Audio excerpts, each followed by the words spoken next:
안녕하세요. 소영 목사가 들려주는 신앙의 집을 바르게 짓는 사람들의 교회 신집사 교회에 오신 것을 환영합니다. 오늘의 주제는 가인과 아벨 2강입니다. 성경은 창세기 4장 8에서 15절입니다. 살인의 뿌리는 미움입니다. 그렇다면 미움의 뿌리는 무엇일까요? 미움의 뿌리는 사람에게 있는 육체의 속성인 욕심에서 비롯됩니다. 어떤 모임에서 자신은 인정받지 못했는데 자신과 수준이 비슷한 동료만 인정받는다면 질투와 시기가 생길 것입니다. 우리나라 속담에도 이런 내용이 있습니다. 사촌이 땅을 사면 배가 아프다입니다. 다른 사람이 잘 되면 축하하는 것이 아니라 질투하고 시기를 합니다. 이런 일이 가인과 아벨에게 나타난 것입니다. 이런 속성은 전 세계 사람에게 동일하게 나타나는 속성인 것 같습니다. 미움의 결과를 보시겠습니다. 요한일서 3장 15절 그 형제를 미워하는 자마다 살인하는 자니 살인하는 자마다 영생이 그 속에 거하지 아니하는 것을 너희가 아는 바라. 본문에서는 그 형제를 미워하기만 했는데 살인한 자라고 합니다. 그것은 미움의 다음 단계가 살인이기 때문입니다. 그렇게 미움을 끝까지 품는 것은 영생의 말씀이 그 속에 없는 상태라고 말씀합니다. 즉 그는 영으로 살지 않고 육신의 생각에 넘어가서 죄의 열매를 맺고 있다는 말씀입니다. 이 말씀은 거듭난 사람이 육신을 따라 살고 있다는 것입니다. 그래서 예수님께서는 이러한 육체의 속성인 자아를 포기하며 부인하며 죽이라고 말씀합니다. 그런데 이 모든 것의 배후는 사탄이 육체의 속성을 부추겨서 시기와 질투를 더 강렬하게 일으킵니다. 그래서 우리는 재빨리 하나님께 돌아와서 죄를 회개하고 말씀과 기도의 시간을 갖는다면 시기와 질투가 사라집니다. 최초의 살인자 가인 창세기 4장 8에서 10절 가인이 자기 동생 아벨에게 말해 그들이 들에 나가 있을 때 가인이 일어나 그의 동생 아벨을 쳐서 죽였습니다. 여호와 하나님께서 가인에게 말씀하셨습니다. 내 동생 아벨이 어디 있느냐? 가인이 말했습니다. 모릅니다. 내가 동생을 지키는 사람입니까? 여호와께서 말씀하셨습니다. 내가 무슨 짓을 저질렀느냐? 내 동생의 피가 땅에서 내게 울부짖고 있다. 가인은 분노를 다스리지 못해서 결국은 동생 아벨을 불러내어 죽였습니다. 하나님께서는 가인에게 찾아오셔서 내 동생 아벨이 어디 있느냐라고 물으셨습니다. 그러자 가인은 모릅니다. 내가 동생을 지키는 사람입니까? 라고 말하며 자신이 동생을 죽인 죄를 숨겼습니다. 이와 같이 사람은 자신들이 지은 죄가 발각되면 죄 지은 것을 부인합니다. 그리고 자신이 지은 죄를 끝까지 숨길 수 있다고 생각합니다. 그러나 하나님께서는 모든 사람이 은밀하게 짓는 죄를 모두 알고 계시며 마음의 생각까지 간파하십니다. 그런데 땅에서는 아벨이 흘린 피가 하나님께 정의를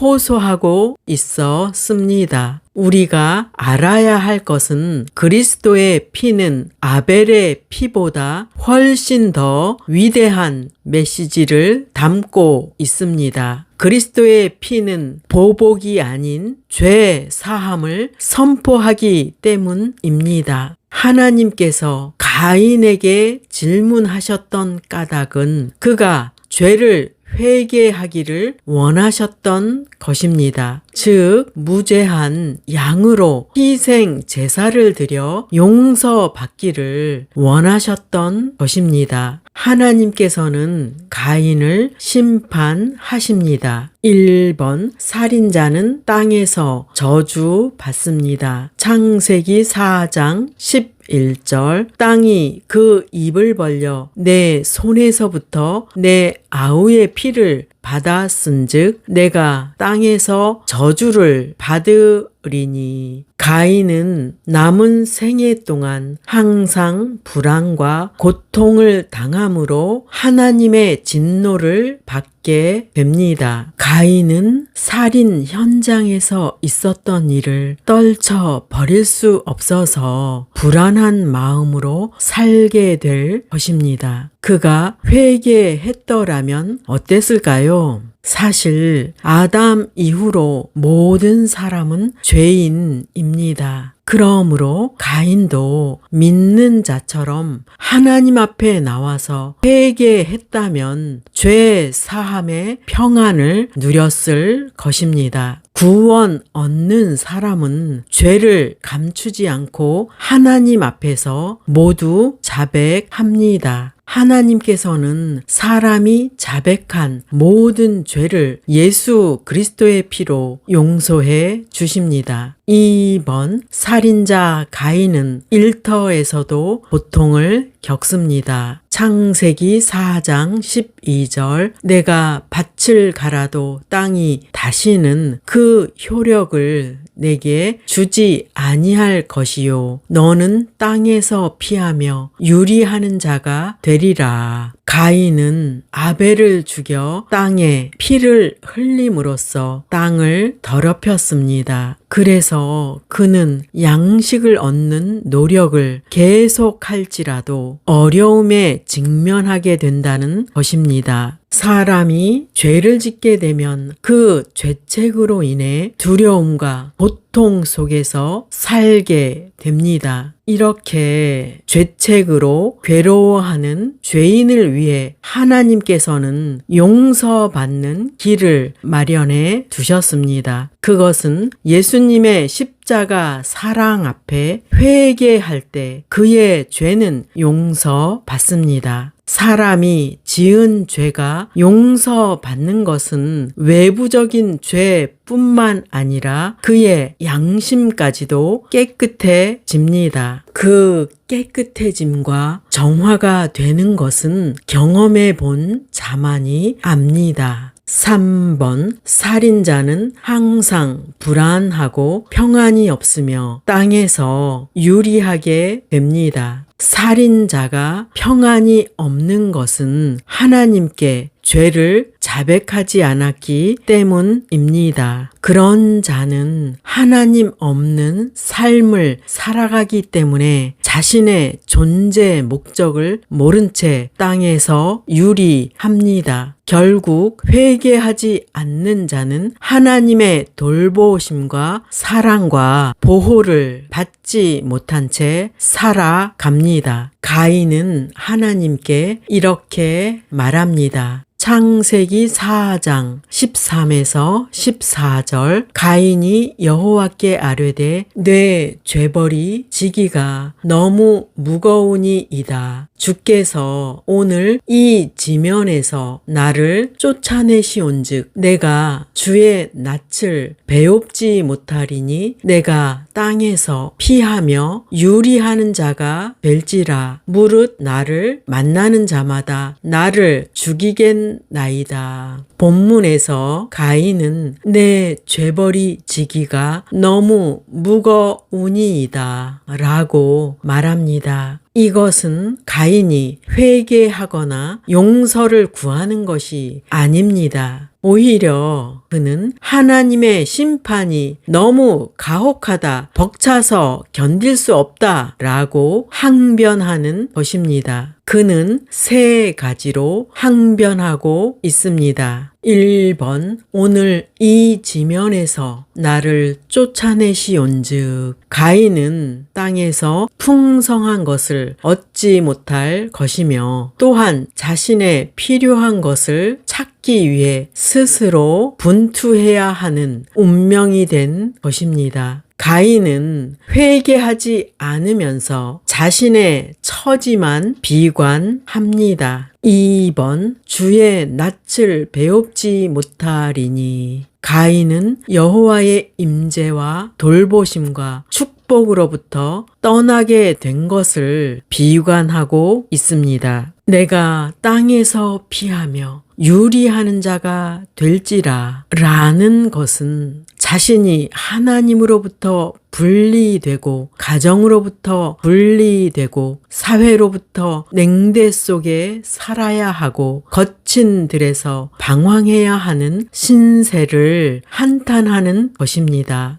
가인은 아직도 무죄한 짐승의 희생 제사를 거부하고 있습니다. 그는 죄를 회개하여서 하나님께서 베푸시는 사죄의 은총을 경험했어야 합니다. 가인은 끝까지 자신의 노력과 자신의 방법으로 이 문제를 해결하려고 항변하는 것입니다. 현재도 많은 사람들이 이와 같이 살고 있습니다. 자신들의 노력으로, 방법으로, 사람의 도움으로, 돈으로 해결할 수 있다고 합니다. 결국 이 모든 방법은 하나님을 의지하지 않는 마음으로서 가인의 길을 따르는 것입니다. 3번, 무릇 나를 만나는 자마다 나를 죽이겠나이다. 가인은 자신이 지은 살인죄를 회개한 것이 아니라 그 죄로 인해 죽임을 당할까봐 두려워한 것입니다. 그는 다른 사람들이 자기에게 자비를 베풀지 않고 죽일까봐 두려워했던 것입니다. 이런 결과를 생각하면서도 가인은 자신의 죄를 뉘우치지 않았습니다. 그는 하나님의 심판에 대해 반항하고 불평했습니다. 이것은 대부분의 죄 짓는 사람들의 전형적인 모습입니다. 죄 지은 사람들은 자기 죄를 경감시키려고 핑계를 대거나 변명하려고 합니다. 1번, 사람들은 최후 심판 때 하나님께서 자신들을 받아 주신다고 생각합니다. 그들은 자신들이 도덕적으로 살아왔고 다른 사람들에게 선을 베풀었고 구제하는 일을 했기 때문에 하나님께서 그들을 구원하신다고 생각합니다. 그들은 하나님 말씀도 모르고 성령을 체험하지도 않았기에 아무것도 모르는 사람들입니다. 단지 그들은 막연하게 하나님 나라에 갈 수 있다고 생각할 뿐입니다. 2번, 불신자들은 하나님께서 자신들을 가혹하게 심판하신다는 것을 믿지 않습니다. 만일 전도자가 그들을 향해 사람은 모두 악한 죄인입니다 라고 말하면 불쾌하게 여깁니다. 3번, 어떤 사람들은 심지어 하나님께서 세상을 심판하신다는 사실도 부인합니다. 그리고 그들은 이렇게 말합니다. 우리를 사랑하고 돌보시는 하나님께서 영원히 징벌하시는 일은 결코 없을 거야. 그들은 심지어 수백만 명의 목숨을 살해한 히틀러나 스탈린 같은 사람에게조차 그렇게 하실 리 없다고 말합니다. 그들은 예수 그리스도를 영접하라는 말씀을 듣지 믿지 않았고 그들은 죄 지은 것을 회개치 않았기에 심판 후에 형벌을 받습니다. 이렇게 질문할 분도 계실 것입니다. 어떤 사람은 예수님을 믿지 않았지만 선을 많이 행했는데 천국에 갈 수 있지 않을까요? 천국과 지옥으로 갈리어지는 것은 단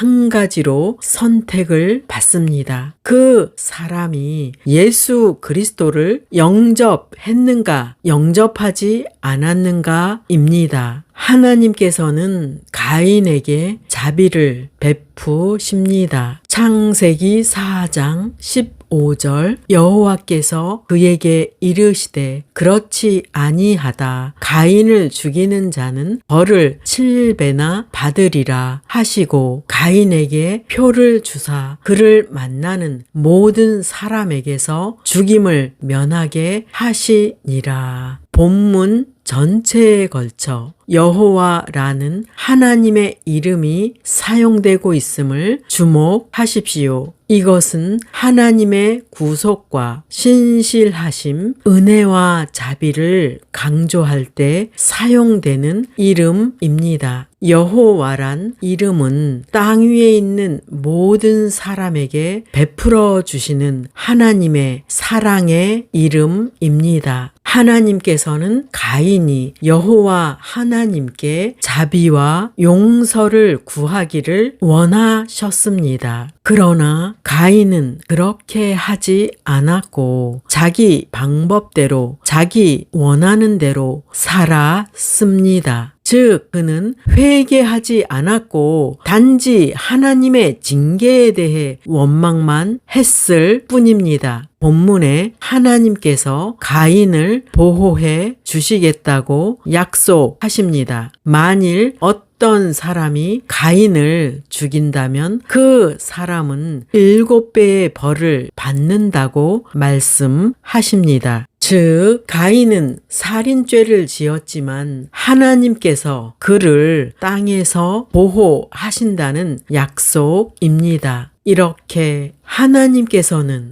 은혜로우시고 자비하신 분이십니다. 그럼에도 불구하고 가인은 회개하지 않았고 희생의 제사를 드리지 않았습니다. 하나님께서는 가인의 목소리를 들으시고 사람으로부터 보호하셨지만 그가 불순종한 죄는 심판받을 것입니다. 지금도 사람들은 인간들의 타락과 지구의 위기를 보면서도 하나님께 돌아오지 않습니다. 단지 그들은 지구 안에서 평안하기를 원하며 육체가 원하는 쾌락과 즐거움을 누리기를 원할 뿐입니다. 그들은 세상에 있는 것을 갖기 위해 싸우고 빼앗고 거짓말하고 미워하고 분노하고 살인합니다. 그들은 이러한 죄를 반복하여 지으면서도 회개하지 않습니다. 단지 그들은 가인처럼 이 세상에서 고생하지 않기를 원하고 죽지 않기를 원할 뿐입니다. 지금도 많은 사람이 하나님을 찾는 이유는 이 땅에서 고생하지 않고 세상의 복을 누리는 것입니다.